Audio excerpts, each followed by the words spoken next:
Buhari's government more scared of Mazi Kanu and IPOB than armed insurgents. Nigerian government more afraid.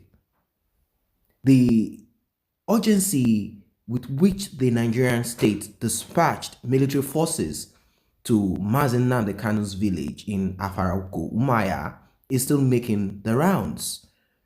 A few days ago, news had it that about 100 fully armed men of the Nigerian Armed Forces were seen patrolling the IPOB leader's village, obviously in search of any sign of the leader who disappeared or escaped for his life under mysterious circumstances from the contraption called Nigeria the last time his village was invaded with the intention to possibly arrest him or somehow to injure him or kill him, to harm him. Obviously, with the death of his parents and planned burial, there are high expectations that he will be in the country to bury his parents, prompting the move by the military, as we see. Nigerians are quizzed with why there is so much attention given to Mazi Kanu when there are bigger threats of Boko Haram, ISWAP, Fulani bandits, and all forms of insurgency ravaging the country. They argued that if that amount of soldiers were sent into Sambisa forest in the northern part of Nigeria, which is the home of the terrorists, it would have been better to fight against insurgency this way. They would have recorded greater success rather than looking for an unarmed man, looking for a group that say enough is enough, we don't want to be part of a contraption, a business center that has expired, not a business center created for the good of the people that found themselves in that contraption, but for the British monarchy. And of course, some groups of people in the north and in the south are benefiting from this. Those against the invasion said it was a case of misplaced priority, unless they are saying that Nnamdi Kanu without a gun is a bigger threat, arguing that he would and he should be allowed to bury his parents peacefully. Some others, in obvious tandem with the Nigerian military, shared opinion that Mazi Kanu, the IPOB leader, was a bigger threat than Boko Haram and all insurgents put together and should not step his feet into the country as a fugitive. Many have taken to their Twitter handles to comment on the issue. Chief among the commentators is the former aviation minister, whose comments caused a stir. And I'm going to quickly go through the comments and, of course, other comments from, this is Femi Fani-Kayo, the official Twitter handle. The deployment of troops to the hometown of Mazi Kanu a few days before his parents' burial is reckless and insensitive. Won't he be allowed to bury his parents in peace? Is that too much to ask? Must Buhari pursue his perceived enemies to the grave and the afterlife? Also, to this tweet, what are the reactions of people? What are people saying as regards this? Are there people in support of this regime, or are they in support of a much more productive ideology to break away from Nigeria? Let us see what they are saying. Yes, someone said Babangida never allowed him to bury his own mom, so don't blame it on him. That is the drill. Try to break this country and you too will be his guest. Now, this happened during the time of Babangida. Babangida locked up Buhari and a lot of things happened back then, but that was the military era. Another one said terrorists like Nnamdi Kanu, and this is from, of course, someone from the northern part of Nigeria. He said terrorists like Nnamdi Kanu need to be dealt with. I suggest PNB Buhari should deploy more troops. Another person say FFK is trying to remind us of his father's character that runs in their family. And now this is someone also, pointing fingers at FFK. Another person writes,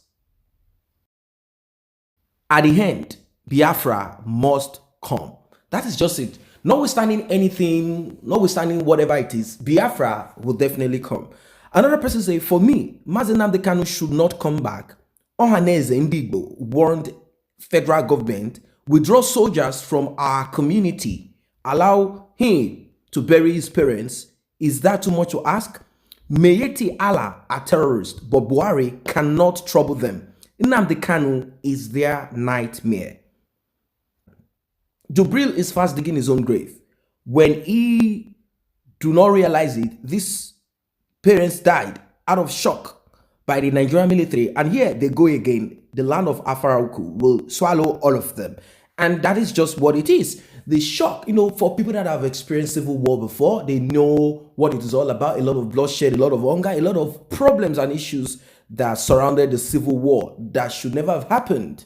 Yes, certain mistakes were made earlier by some of the politicians in those days and military personnel. But at the end of the day, the war claimed a lot of lives. Now we're in a new dispensation. There is no need for any bloodshed at all. The Biafra that I think will not come is already here. Another person say, well, the last time we checked, Kanu is a wanted man. He jumped bail, so any means necessary should be employed in getting him. The good book talks say no peace for the wicked. Now, someone says the name Nnamdi Kanu pushed evil spirit into Buhari and his cabinet. This name Nnamdi Kanu also delivers those ignorant Nigerians that are still championing the cause of one Nigeria in the face of all the evil Fulani agenda.